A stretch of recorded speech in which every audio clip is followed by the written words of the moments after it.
Segunda parte de la enseñanza que hemos titulado Al Dios no conocido y se encuentra en el libro de los Hechos, en el capítulo 17, versículos del 22. Vamos a empezar a leer desde el versículo 22 hasta el versículo 24. Entonces, acompáñeme al libro de los Hechos, como le decía, en el capítulo 22 y versículo 24, dice así. Entonces Pablo, puesto en pie, en medio del Areópago, dijo: varones atenienses, en todo observo que sois muy religiosos, porque pasando y mirando vuestros santuarios, hallé también un altar en el cual estaba esta inscripción: al Dios no conocido, al que vosotros adoráis, pues sin conocerle es a quien yo os anuncio. El Dios que hizo el mundo y todas las cosas que en él hay, siendo Señor del cielo y de la tierra, no habita en templos hechos por manos humanas. Hasta ahí la porción de la palabra de Dios. Permítame orar para poner este tiempo en las manos del Señor. Padre, gracias te damos en esta mañana porque nos bendices con la oportunidad de estar reunidos con motivo de tu palabra. Gracias por cada uno de mis hermanos que está aquí el día de hoy, Señor. Te pido que les bendigas, que les acompañes, que tu Espíritu Santo y tu palabra penetre en sus corazones conforme a su necesidad y que en todos seamos edificados como tu iglesia y extendido tu reino por gracia y misericordia de tu nombre. Te lo pedimos en el nombre de Cristo Jesús. Amén y amén. En 1798, tan lejano como suena, Napoleón trajo su ejército a Egipto buscando la sabiduría del mundo antiguo, así como la expansión de su propio reinado, claro está. Ahora, un año después que sus tropas arribaron, junto con científicos y arqueólogos que llevaban la expedición, algunos de sus soldados estaban demoliendo una pared e hicieron un asombroso descubrimiento. Tropezaron accidentalmente con uno de los descubrimientos arqueológicos más significativos de todos los tiempos, la famosa piedra Rosetta. Por siglos, la cultura, el lenguaje y la vida de este vasto imperio habían permanecido como un misterio, porque había sido escrita toda esta vasta información cultural y social, había sido escrita en lo que para el hombre moderno era un lenguaje desconocido, la escritura jeroglífica egipcia. Ahora, sin embargo, la piedra Rosetta abrió el misterio porque tallada sobre esa piedra estaba en el mismo mensaje, pero en tres escrituras diferentes, por lo que era posible hacer por primera vez en la historia de la humanidad un texto comparado. Un texto comparado es cuando usted tiene un mismo texto en varias formas de escritura y puede comparar y saber exactamente cuál es el contenido, ¿no? Entonces, aquí teníamos por primera vez la oportunidad en donde se podía comparar el texto jeroglífico egipcio. El mensaje estaba tallado en la parte superior de la piedra Rosetta. Habían los famosos y pintorescos jeroglíficos egipcios, usted sabe, el que tiene como un pajarito y luego un triangulito y luego una cajita, y todo esto que realmente sin este contenido habría sido imposible de definir qué significaba el pajarito, qué significaba el triangulito y qué significaba el cuadrito, ¿no? Entonces, un poco más abajo en la piedra estaban una misma inscripción jeroglífica, pero ya un poco más conocida y más vasta, pero se encontraba en una forma, si se quiere, cursiva. Y todavía lo más importante, lo que devela el misterio, es que sobre la parte baja de la piedra, sobre la base, estaba el mismo mensaje escrito en el idioma griego, ampliamente conocido ya para ese entonces. Entonces, creo que es solo posible imaginar la emoción, digamos, de lo que este acontecimiento histórico, de lo que fue encontrar la piedra Rosetta, pudo generar en la humanidad, ¿no? Luego de siglos de silencio, los antiguos escritos egipcios podían ahora ser finalmente comprendidos. Estas escrituras egipcias revelaban desde cómo se preparaba una momia para la eternidad, la tecnología detrás de los más grandes monumentos del mundo. Muchas veces en conversaciones ahí en familiares decimos ¿y cómo hicieron los egipcios para hacer esto y esto y lo otro? Pensábamos que era un misterio hasta que usted lee la piedra Rosetta y lee todo lo que conllevó, todo estaba escrito, ellos escribieron cómo fue que hicieron las pirámides, las esfinges, cómo se hizo todo, se pudo develar a partir de ese año. Había prácticas médicas, pudieron descubrir el uso de prácticas médicas, técnicas de agricultura, eran expertos en la agricultura. Recuerde que en Egipto vivían en una zona desértica y dependían 100% del Nilo y de las inundaciones del Nilo. Y bueno, incluso encontraron hasta la traducción de unos antiguos poemas de amor. Entonces, la piedra Rosetta fue la clave que abrió el misterio de una civilización antigua, el reino de Egipto. Volviendo al texto, el día de hoy vamos a continuar con este estudio que hemos titulado Al Dios no conocido, basado en Hechos, capítulo 17, en los versículos del 22 al 24 que acabamos de leer. Y pues bueno, la semana anterior vimos un poco de cómo es este mundo en el que vivimos, lleno de falsedad, lleno de una falsa intelectualidad, lleno de un engaño que se ha disfrazado de una culturización.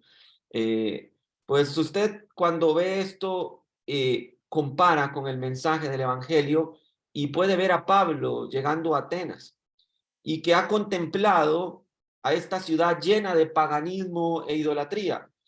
Y ante tal situación, Pablo, dijimos en esa semana, dice, estaba lleno de indignación santa, porque los miraba como contemplando un teatro, donde todo lo que se ve es actuado, donde nada es real. Entonces, el día de hoy estudiaremos a Pablo partiendo de lo conocido para introducirles en lo no conocido. Aquello que a los atenienses les resulta familiar, para hablarles de todo aquello que en la teatralidad de sus vidas ellos desconocen completamente. Entonces traigo para ustedes el día de hoy dos secciones cortas. Es una meditación corta, pero lo importante es que usted pueda comprender el alcance de ella. La primera sección la he titulado 1000 ovejas y ningún acierto. Dice el versículo 22 y 23, dice, entonces Pablo, puesto en pie en medio del Areópago, dijo, varones atenienses, en todo observo que sois muy religiosos, porque pasando y mirando vuestros santuarios, hallé también un altar en el cual estaba esta inscripción, al Dios no conocido.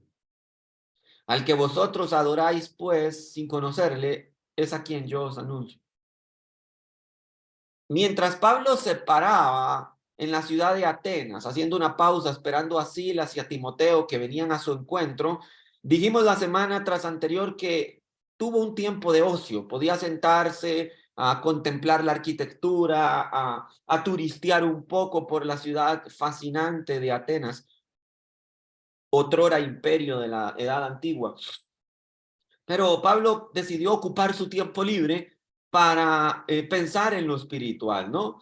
Y bueno, entre tanto Pablo se paseaba por el bulevar en Atenas, se vio rodeado de siglos de idolatría, porque los atenienses habían fabricado más de 30,000 estatuas de sus dioses, 30,000 estatuas. Alrededor de Pablo se asomaban de todo tipo de estatuas, de oro, de plata, de bronce, de piedra. Había idolatría para todos los gustos y para llenar los ojos de todo aquel que las contemplara, menos de Pablo. Los griegos estaban tratando desesperadamente de abrir los misterios del universo. Es por eso que ellos adoraban a Apolos, el cual creían que manejaba su impetuosa carroza del sol a través del cielo todos los días. A decir verdad, adoraban a más de 1000 dioses, todos concebidos en la unión entre el Padre Cielo y la Madre Tierra. Note que las figuras idolátricas no han cambiado en lo absoluto. Un padre, una madre y un hijo de Dios, ¿no? Padre del cielo, Madre de Dios. Las figuras idolátricas continúan exactamente igual como en antaño. Aún así, y con todo esto, Atenas y Grecia, a pesar de tener 30,000 estatuas distintas, a pesar de adorar a más de 1000 dioses diferentes, bajo la idea de la procreación divina del Padre Cielo y la Madre Tierra, a pesar de todo ese sistema confuso, pero vasto, de culto y de idolatría, aún así Atenas y Grecia se encontraban sin respuestas. Les hacía falta una piedra roseta, algo que les ayudara a decodificar lo que nunca habían entendido. Para ellos, el sentido espiritual estaba en un lenguaje jeroglífico imposible de definir, por lo cual hacían toda suerte de formas para intentar interpretar una verdad que Pablo está a punto de develarles. 600 años antes de que Pablo viniese a Atenas, la ciudad fue azotada por una terrible peste. Miles de atenienses, miles de ellos morían como causa de esta terrible peste que abarrotó las calles de la ciudad de Atenas. Entonces había un hombre para ese entonces llamado Epiménides, que fue un famoso filósofo y poeta griego. Tuvo la idea ante esta situación, ver una peste que mataba a miles de los ciudadanos griegos en las polis griegas, y tuvo una idea. Dijo, voy a liberar un rebaño de 1000 ovejas para la ciudad, porque creían que la oveja debía ser sacrificada para apaciguar la ira de los dioses, que se apaciguara un poco esa ira que había desatado esa peste mortífera. Entonces dijeron, vamos a soltar 1000 ovejas para sacrificar a los dioses para que cese la plaga. Pero no sabían a cuál dios. Entonces, si una oveja se posaba cerca de una estatua de uno de los tantos ídolos que tenían, los atenienses la sacrificaban en honor a ese ídolo en el templo más cercano.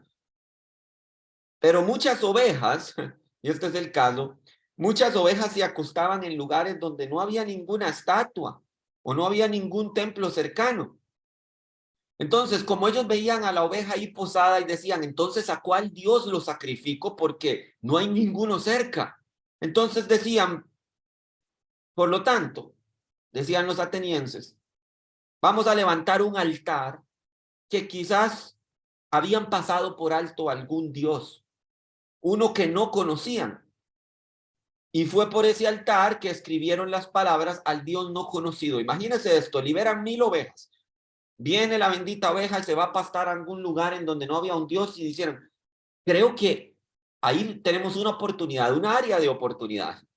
La oveja está ahí, pero no vemos ninguna estatua. ¿Será que hay algún Dios que no conocemos y que porque no lo conocemos nos ha sobrevenido esta peste? Mejor hagamos una estatua de un Dios, le ponemos un nombre abajo, una inscripción que diga al Dios no conocido y sacrificamos la oveja por si acaso ese es el Dios que nos está afligiendo con una peste. Es extraordinario, en cierta manera, lo confuso que puede llegar a ser el pensamiento humano respecto al conocimiento de lo que es Dios. Ellos decían, una gran peste, un gran sufrimiento nos ha venido, necesitamos calmar la ira de un Dios. Desde ahí usted empieza a ver algunos pensamientos distorsionados de la noción de lo que es el Dios verdadero. Porque bajo la idea ateniense y bajo la idea típica y cultural de nuestra época, existe la posibilidad de que seamos nosotros los que podamos hacer algo para apaciguar la ira divina. Ese intento humano de intentar agradar a Dios o congraciarse con Dios por esfuerzo humano existió 600 años antes de que Pablo pisara Atenas. Sucedió 2300 años atrás cuando Pablo llega a Atenas y sucede hoy en día. Cientos de personas, miles de personas, pensando que pueden hacer algo para estar en paz con Dios y apaciguar su vida. Ahora, veamos la audaz y valiente declaración que el apóstol Pablo hace cuando es llevado al Areópago. El apóstol Pablo, luego de siglos de silencio, anuncia que realmente sabía el nombre de ese Dios desconocido. Cuando Pablo en el versículo 23 dice, hallé también un altar en el cual estaba la inscripción al Dios no conocido, al que vosotros adoráis, pues sin conocerle, es a quien yo anuncio. ¿Qué está diciendo Pablo ahí? Dices, voy a revelarles el misterio que ustedes no sabían. Traigo una piedra roseta para ustedes. En realidad les estaba diciendo a los atenienses, permíteme contestar el misterio de los cielos para ustedes. Déjenme volver a abrir ese debate en el Partenón. El Dios que falta, el único Dios verdadero, tiene un nombre. En el versículo 18 que estudiamos la semana tras anterior, Pablo revela el nombre de Jesús. En otras palabras, la piedra roseta, la que devela el misterio, es Jesucristo. Y él, como lo declara Pablo a este mundo proselitista, traducirá las preguntas que hay en los corazones de cada ser humano. Jesús puede responder preguntas tales como, ¿quién me creó?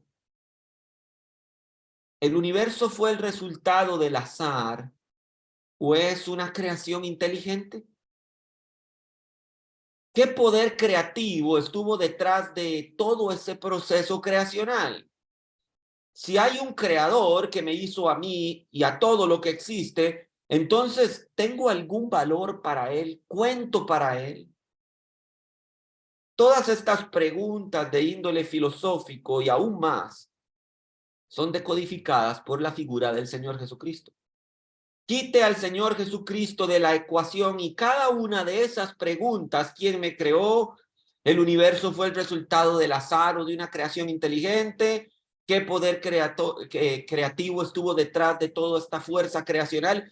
Quite la figura de Jesucristo y las respuestas ante eso son meros jeroglíficos, incomprensibles a la mente humana, misterios sin resolver. Pero ponga la figura central de Jesucristo y te dirá la palabra que por él y para él fueron hechas todas las cosas. Por tanto, a él sea la gloria, la honra, el poder, el imperio por los siglos de los siglos. Amén. Jesucristo es la piedra roseta, la que decodifica el misterio. Y el apóstol Pablo se los dice claramente, yo sé el nombre de ese misterio que ustedes han discutido por siglos durante el Partenón. Voy a darles una piedra roseta que les ayude a encontrar las respuestas que tanto buscan, pero que no encuentran. Segunda sección, ni un Dios pobre, ni un pobre Dios. Versículo 24, el Dios que hizo el mundo y todas las cosas que en él hay, siendo el Señor del cielo y de la tierra. ¿Se dio cuenta la distinción que le hace? Los atenienses creían en el Padre cielo y en la Madre tierra. Él le dice, no, déjense de esas tonterías. Él es Señor del cielo y de la tierra. Y él les dice, para que entiendan toda esa difícil codificación que habían hecho de templos y de más de 30,000 imágenes, él les dice, y no habita en templos hechos por manos humanas. Debió haber sido un impacto el mensaje a siglos de tradición idolátrica en Atenas que alguien les dijera por primera vez, yo sé el nombre de esa inscripción que ustedes tienen ahí. Quiero decirles de que el nombre que ustedes no conocen realmente es el único que vale la pena de las otras 29,999 estatuas que tienen allí. Quiero decirles que tiene nombre, que se llama Jesús. Quiero decirles que no hay un Padre cielo y una Madre tierra, sino que hay un único Señor que reina en el cielo y en la tierra y debajo de la tierra. Y les dices, y adivinen qué, una mejor noticia aún. No habita en templos hechos por manos humanas. Así que todo este trabajo que por siglos ustedes han hecho, se lo simplifico con un nombre. Hay dos puntos sobre la declaración de Pablo en la colina de Marte. La colina de Marte es el Areópago, que así fue como fue conocida en el tiempo de Pablo durante el Imperio Romano, la colina de Marte. Y bueno, sobre estos dos puntos me gustaría hacer una comparación el día de hoy. El primer punto que dijo Pablo es, y por favor tome nota de ello, dentro de la declaración de Pablo, cuando Pablo les dice, versículo 24, vuelvo a leer, el Dios que hizo el mundo y todas las cosas que en él hay, siendo Señor del cielo y de la tierra, no habita en templos hechos por manos humanas. Entonces, la primera punto, la primera declaración de Pablo es, mi Dios es más que un monumento. Él está vivo. En la parte B del versículo 24 vemos que el tema del discurso de Pablo se separa de el cristianismo de cualquier otra religión del mundo. Él predica el evangelio de Jesús y de su resurrección. ¿Sabía usted que dentro de la mitología griega, los dioses tenían mucho poder, pero podían morir? Y una vez que morían, sencillamente se borraba su existencia. Eran inmortales, pero el olvido y la falta de oraciones y súplicas de sus súbditos les mermaban poder y vida divina. Literalmente así estaba dentro de la mitología griega. O sea, estos dioses eran finitos. Pablo le está diciendo, mi Dios es más que un monumento. Y recuerde el nombre de la sección. Dios no es ni un Dios pobre ni un pobre Dios. No se extingue. Su falta de fe, la falta de oraciones, su falta de comunión con Él no debilita a Dios como sí debilitaba a los dioses griegos. Entonces Pablo les dice, mi Dios es más que un monumento. 600 años antes, Epiménides había llegado con una receta correcta, pero con todos los ingredientes incorrectos. Haga de cuenta que usted quiere hacer una lasaña, así que para ello compra lechugas, manzanas y chayotes. No le quedará una muy buena lasaña, ¿no? Porque tal vez usted tiene la idea de hacer la receta correcta, pero trajo los ingredientes incorrectos. Así que así le pasó a Epiménides. Tenía la premisa correcta, pero tomó las acciones incorrectas. Hay y había entonces también una epidemia llamada pecado y una plaga llamada muerte. Había también un Dios enojado que demanda la muerte de un cordero eterno para satisfacer su ira. Jesús era el cordero inmolado, sin pecado, quien entregó su vida, quien recibió el peso de la ira de Dios. Y al hacer esto, preparó el camino para que todos aquellos que crean en él puedan evitar la muerte y la ira de un Dios santo.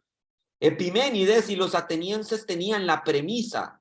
Algo se debía hacer para aplacar la ira de los dioses. Tenían 1000 ovejas, tenían la intención de apaciguar la ira, pero no podían atinarle al blanco. Recuerde, 1000 ovejas y nadie le atinó al blanco. Les faltaba el mensaje que decodificara el misterio. El punto número 1 era, mi Dios es más que un monumento. El punto número 2 es, mi Dios lo hizo todo. Mi Dios lo hizo todo. A fin de comprender el texto detrás de la mayor parte de la declaración de Pablo hacia los atenienses, ayudaría para entender el punto de vista del mundo popular sostenida por los atenienses. Hay algunos puntos de vista contemporáneos, pero ese punto de vista sostenido por los atenienses es muy popular aún hoy en día. Había un punto de vista aquí y era el politeísmo. Politeísmo. El mundo tiene más de un Dios, es lo que dice el politeísmo. Así como en Atenas, también pasa en la actualidad. Permítame darle un dato. En 1993, 7,000 representantes de más de 125 religiones de todo el mundo asistieron a lo que se denominó el segundo Parlamento Mundial de las Religiones en Chicago. Hágale cuentas qué cantidad de confusión podía haber en una sola ciudad. Más de 1000 representantes de 125 religiones de todo el mundo fueron y llamaron a esa reunión Parlamento Mundial de las Religiones y fue realizado en la ciudad de Chicago. Ahora, hicieron esto un siglo después del primer parlamento que fue en 1893. Entonces todos acordaron, me alegra saber que no vamos a estar aquí en la tierra para cuando se les ocurra hacer un tercer parlamento mundial de religiones. Creo que 1000 representantes no alcanzarían para la enorme confusión politeísta que hay hoy en día. Porque prácticamente hay un Dios a la medida de cada imaginación humana. Imagínense, un siglo después, la primera vez que hicieron esta tontería, lo hicieron en 1893, se esperaron un siglo y en 1993 lo volvieron a hacer y llegaron, de verdad, 1000 personas de 125 religiones de todo el mundo y ya luego va a ver el desastre que hicieron, ¿verdad? Pero es bueno saber que o el Señor viene antes o nos manda a llamar a su presencia antes que se cumpla el tercer siglo de esta burla. Pero vea, todos estos tipejos que se reunieron allí, todos acordaron en la sencilla adherencia a la regla de oro. Y suena maravilloso, porque de nuevo, todos esos congresos ecuménicos, todo lo pintan como si fuera color arcoíris, ¿no? Entonces tenían una premisa que cuando usted la escucha dice, no, yo hasta podría estar de acuerdo. Dicen, debemos tratar a los otros así como nos gustaría que nos tratasen. Hoy la regla de oro está lindísimo. Pero entonces para poder cumplir con ese objetivo, esa premisa, se hicieron conferencias, talleres, sesiones de meditación, rituales de danza. Todo eso se destacó dentro del programa, ¿verdad? Entonces, de los 125 líderes, finalmente tomaron a 100 líderes, a los más prominentes, y estos conformaban cerca de una docena de credos. Y se pusieron a discutir, a crear, a firmar y finalmente a liberar una, escucha esto, declaración global de ética de 9 páginas. Para lo que iban a terminar poniendo les alcanzaba un párrafo, creo yo, pero decidieron escribir 9 páginas sobre una ética religiosa que englobara, ¿verdad? Todos los credos. Era un esbozo en común entre la fe que se censuraba, la destrucción ambiental, escuche esto, suena tan progresista. Vea lo que pusieron en esas 9 páginas. Una fe en común. ¿Cómo una fe en común? ¿Qué puedo tener yo en común como cristiano, conocedor, sabedor, protector, tutelador y velador de la verdad eterna de Jesucristo con cualquier otro? Pero ellos dijeron, busquemos una fe en común que censure, escuche esto, la destrucción ambiental, el abuso sexual, la violencia religiosa, la explotación, el genocidio y todo lo que cabe en la palabra idio. Y todo lo hicieron en conformidad con la Declaración Universal de los Derechos Humanos, tan prostituida en nuestros días hoy. Entonces, un artículo más interesante sobre esta nota mostró una no tan sutil señal de problemas dentro del Parlamento. Les tomó un siglo reunirse y después de un siglo había un problema que daba una señal de conflicto dentro de un parlamento que supuestamente era para unirnos. Y es que en esas 9 páginas de tonterías, increíblemente la palabra Dios tuvo que quedar por fuera de las más de 5000 palabras de la declaración. ¿Por qué? Porque al incluir la palabra Dios, se hubiesen excluido muchos grupos de fe que decían tener cosas en común, con puntos de vista diferentes acerca de Dios y de lo divino, por supuesto. Entonces, en consideración, imagínense esto, en consideración con otras religiones, quitaron la palabra Dios, aproximándose a una referencia llamada, vea, reemplazaron la palabra Dios y la cambiaron por la siguiente frase: realidad externa. ¿Cómo les incomoda? Realidad externa. Dijeron, no usemos la palabra Dios, pero ¿cómo hacemos si esto es un congreso de religiones mundiales? ¿Cómo justificamos el gasto? Bueno, pongámosle realidad externa. En el parlamento de las religiones mundiales, la palabra Dios era ofensiva, realidad extrema era aceptable. El mundo explora lo sobrenatural, pero ignoran el llamado de Jesucristo. Es exactamente igual que en Atenas.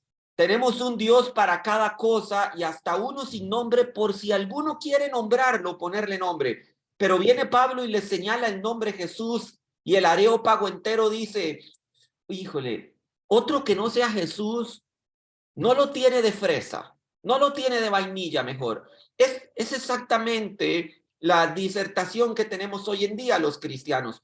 Todo va bien, te sientas a hablar de una persona, le hablas de Dios, de las bendiciones, pero menciónale a Jesús y empiezas a ver la incomodidad surgir en las caras que ellos desean, aunque tienen 30,000 imágenes idolátricas en su cabeza, ellos desean, dices, pero pongámosle otro nombre, pongámosle realidad extrema.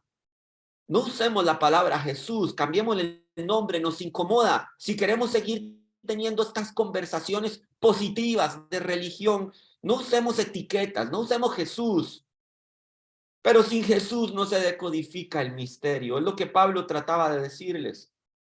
Ustedes son politeístas, tienen 30,000 imágenes y 29,999 de ellas sobran. Y es más, quiero decirles que el único Dios que desconocen ni siquiera precisa de que le hagan una imagen. Ay, pero es que no sea Jesús, puede ser otro. Ahora, otro punto de vista es el deísmo. Deísmo significa hay un Dios que creó el mundo y luego lo dejó solo. Un deísta famoso fue Thomas Jefferson, cuya incredulidad sobre lo milagroso le llevó, y escuche esto, incluso a escribir su propia versión de los evangelios. Allí llegó incluso a invalidar el mayor de los milagros, que es la resurrección de Cristo.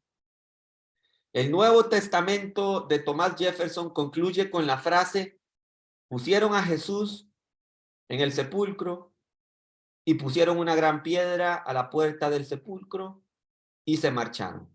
Fin. El deísmo niega la intervención de Dios en los asuntos del hombre. Y aunque existe un Dios y creó todo lo que hay, desde ahí y en algún momento ese Dios se marchó. Dijo, bueno, ya les dejo todo listo, no me llamen si algo les sale mal, hasta luego. Por lo tanto, Dios nunca se involucró en su creación. Hay gente que dice, bueno, el deísmo no es muy común, ¿estás seguro? Incluso hay cristianos que sin saberlo son deístas. Porque cuando se les pregunta, bueno, pero si existe un Dios, ¿por qué permite la maldad? ¿Por qué permite que mueran los niños de hambre?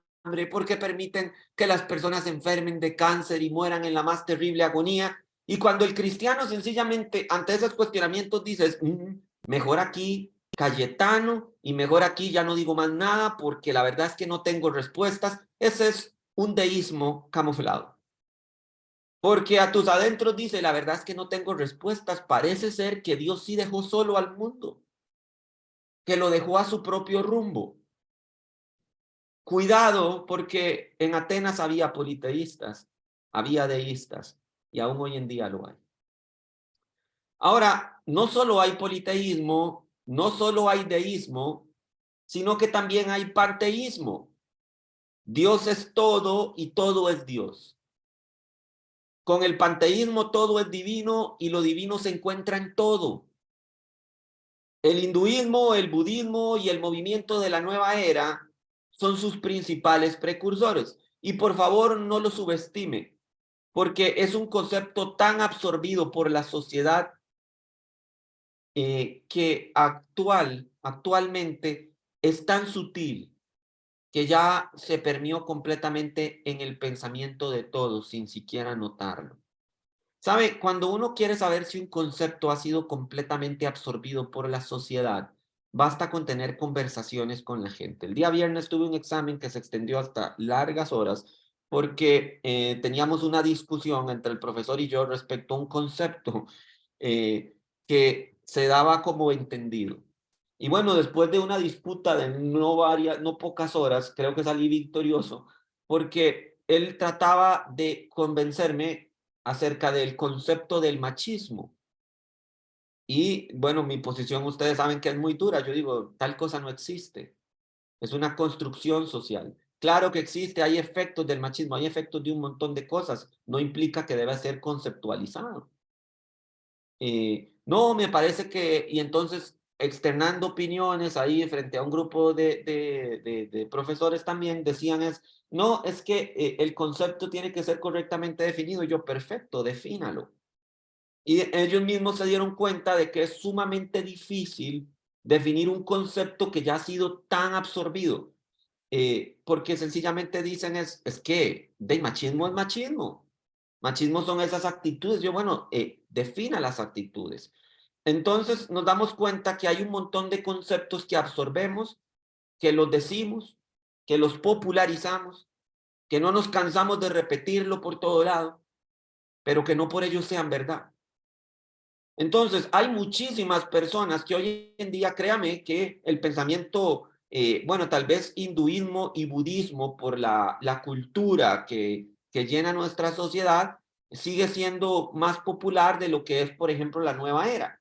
La nueva era tuvo un boom entre los 90 y principios de los años 2000, y bueno, muchos predicadores hicieron prédicas y enseñanzas sobre ello, y puede surgir como un efecto, como una predicación o una ideología pasada de moda. Aparte de eso, todas pasan de moda, porque la intención de Satanás no es dejar que una ideología prevalezca por encima de todas, sino permitir que una vez que ya sean absorbidas, implantar la otra para ir creando mayor confusión.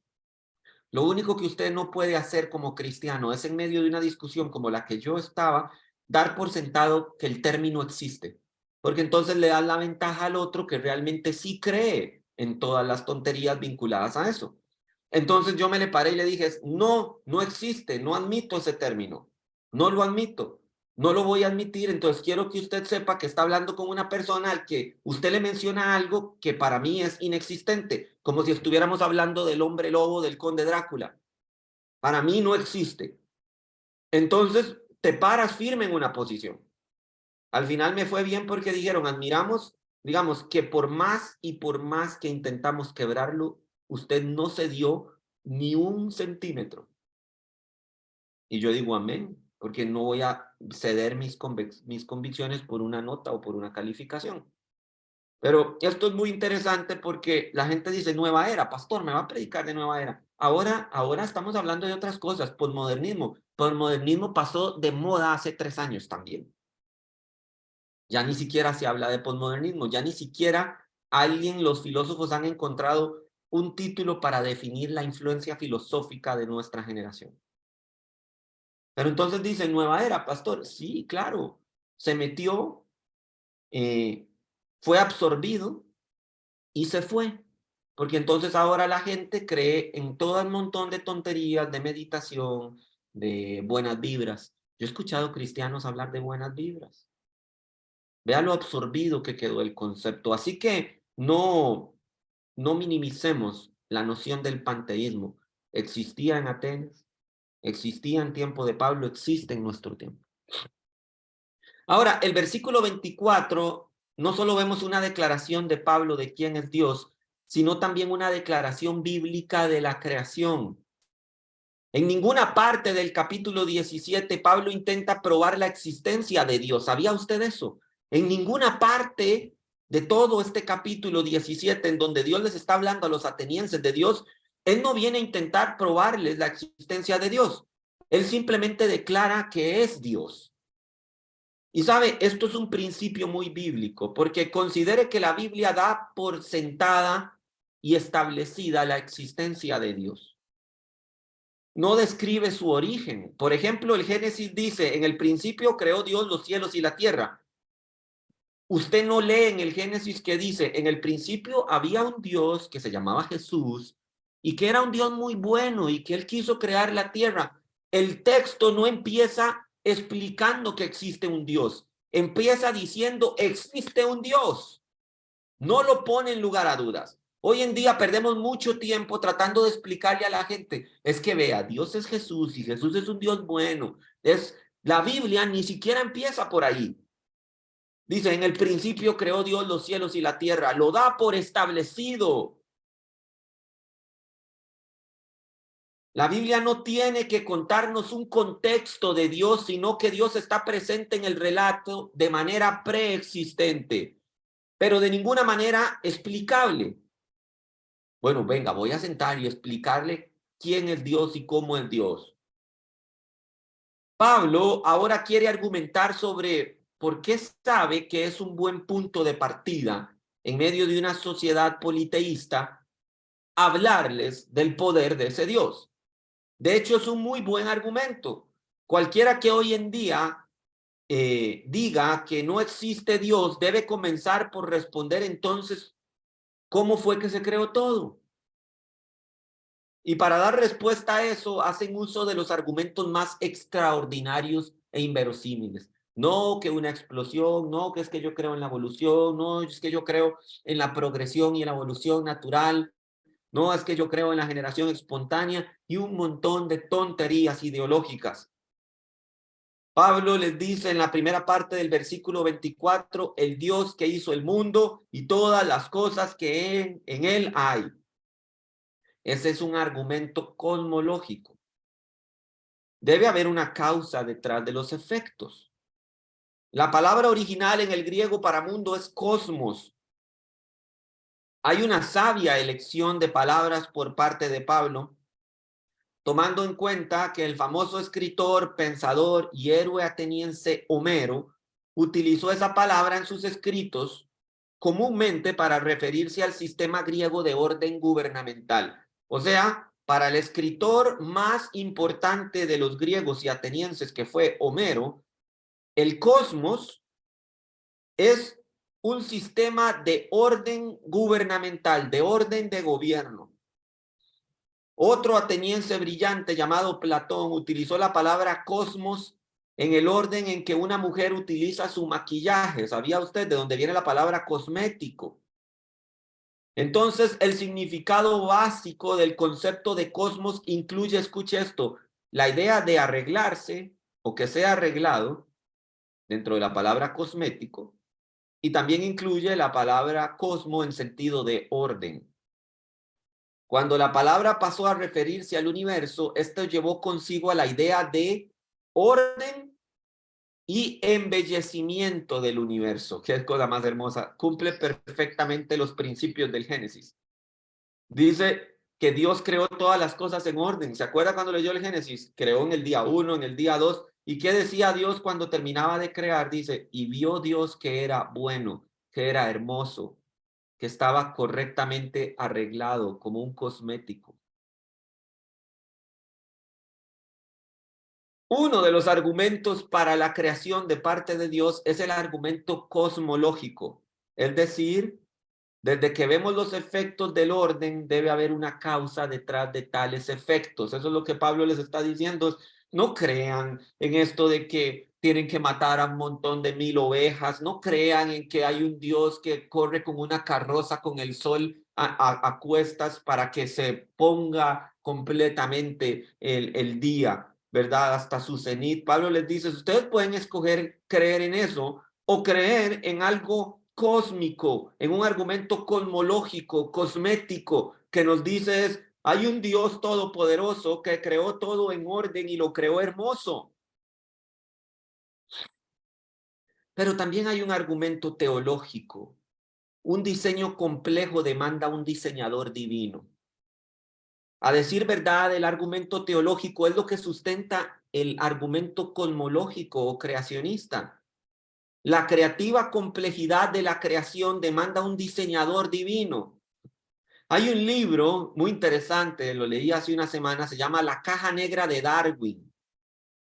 En este libro se argumenta que los sistemas complejos no podían haber evolucionado. Ellos debieron haber sido diseñados. En el año 1800, en los tiempos de Darwin, la célula era tan solo una caja negra que estaba cerrada. Esa es la idea detrás del título del libro. Darwin asumió que en el interior de la célula habían cosas simples. Incluso Ernest Haeckel, un discípulo de Darwin, creía que una célula era un simple grupo pequeño de carbón. Escuche lo que Darwin llegó a afirmar en una de sus cartas. Esto, por supuesto, nadie lo publica, ¿verdad? Pero en una de sus cartas, Darwin escribe: si se pudiera demostrar que cualquier órgano complejo en existencia, el cual posiblemente no hubiera podido ser formado por numerosas y sucesivas y pequeñas modificaciones, mi teoría se quebraría por completo. Eso fue lo que dijo Darwin. O sea, Darwin dijo, si se pudiera probar que hay un organismo sumamente complejo que no podría haber surgido bajo pequeñas y sucesivas modificaciones, que es lo que implica un concepto de evolución, dices, si alguien pudiera probar que tal organismo complejo existe, mi teoría se quiebra por completo. Ahora, adivine qué pasó, señor Darwin. A alguien se le ocurrió crear el microscopio electrónico y permitió la investigación de complejidades a nivel celular y demostró que Darwin estaba errado. Darwin escogió rechazar la evidencia natural y el fundamento bíblico creacional, así como al Dios creacional, y esto le generaba una profunda ansiedad. En otra carta que escribió a un amigo cercano que se presume era creyente, dijo lo siguiente. La carta fue publicada en 1888 junto con varias de sus cartas. Esto fue publicado, existe, solo que cuando van a enseñar de evolución en las escuelas, solo sacan el libro de El origen de las especies de Charles Darwin, pero no sacan las cartas donde Charles Darwin se contradice y él mismo empieza a entrar en conflicto cuando se da cuenta que la creación es más compleja que una simple salto evolucionista. Y Darwin escribe lo siguiente, escucha esta carta, existe, le escribe a su amigo y dice, soy consciente en que estoy en una confusión completamente desesperanzada. No puedo pensar en el mundo así como lo vemos, sea el resultado del azar. Y aún así no puedo mirar cada cosa por separado como el resultado de un diseño. Otra vez digo que estoy y siempre permaneceré en una confusión desesperanzada. Es increíble leer esto. El apóstol Pablo contestó a Darwin y a todo aquel que se debate entre la idea creacional divina y la incertidumbre teorizada de la evolución, que hay un Dios que creó todo lo que existe. El último ejemplo, nada más para que es el jaque mate a Darwin, nos da los datos de lo que es el sistema celular. Este doctor se llama Paul Brandt y en su libro titulado, él lo titula, no es cristiano, pero él titula este libro Temerosa y maravillosamente hecho. Y este libro incluye otra verdad del diseñador escondida dentro de la célula humana que Darwin nunca vio. Dice el doctor Paul Brandt, dice, encerrada dentro del núcleo celular se encuentra un filamento espiralado químico de ADN. Una vez que el huevo y el esperma comparten su herencia, la escalera química del ADN se abre hacia el centro de cada gen. Así como se separan los dientes de un cierre, ¿verdad? O un zipper, el ADN se vuelve a formar cada vez que la célula se divide. 2, 4, 8, 16, 32 células, cada una con el ADN idéntico. A lo largo del camino, las células se especializan, pero cada una de ellas lleva el libro completo de instrucciones de, escuche esto, más de 100,000 genes. Se estima que el ADN contiene instrucciones que si fueran escritas completarían más de 1.600 millones de libros. El ADN es tan estrecho y compacto que todos los genes en las células de un cuerpo entrarían en un cubo de hielo. Imagínense un contenido, esto es ni la computadora más potente podría ser lo que existe en la información celular del ADN. Vean, toda esa información que le acabo de decir que podrían completar más de 1.600 millones de libros, toda puede ser compacta e incluida en un pequeño cubo de hielo. Y aún así, si el ADN estuviese ileso y unido de punta a punta, el filamento podría estirarse desde la Tierra hasta el Sol, ida y vuelta 400 veces. Pablo y la palabra de Dios se paran sobre la colina de Marte para gritar a todo Atenas y al mundo existente que necesitan esa piedra Rosetta que les ayude a interpretar lo que hasta el día de hoy su mente y corazón tienen oculto y vedado. Acompáñeme ahora. Padre, gracias te damos en esta mañana por la bendición que nos das de acercarnos a tu palabra y asombrarnos aquello que revela el misterio de todas las cosas y es la persona de Cristo. Gracias por Jesucristo, nuestra piedra Rosetta, con la cual el misterio oculto por los siglos, como le escribía Pablo a los Efesios, fue revelado a nosotros sus hijos. Gracias por la persona de Jesucristo, en donde Jesucristo es poder y sabiduría de Dios. A Pablo lo rechazaron en el Areópago por su mensaje de Jesucristo y probablemente a nosotros también lo hagan. Mas cuán grande bendición tenemos de poder entender todos estos misterios científicos, ideológicos y filosóficos a la luz de la persona de Jesucristo. Te amamos, oh Señor, te damos gracias por revelar lo que para nosotros era un lenguaje desconocido, jeroglíficos, que no podríamos haber entendido si la sabiduría expresada en tu Espíritu Santo no habría iluminado primero nuestros corazones y luego nuestras mentes. Si usted que me escucha no ha entregado su vida a Jesús y ha estado escuchando reiteradamente y cada vez más recurrentemente este nombre Jesús, y sabe de la enorme oposición que la sociedad tiene respecto a este nombre que es sobre todo nombre, pero usted aún así está sintiendo algo, un llamado a su corazón, quiero decirle que Dios le está buscando. Y yo quiero orar por usted. Permítame guiarle en una oración. Usted está sintiéndolo en su corazón. Yo solo quiero ayudarle a encontrar las palabras correctas. Si ese es su caso, permítame guiarle en una oración. Señor Jesús, reconozco que soy un pecador, que mis errores y mis equivocaciones me han traído hasta donde estoy ahora y necesito de perdón.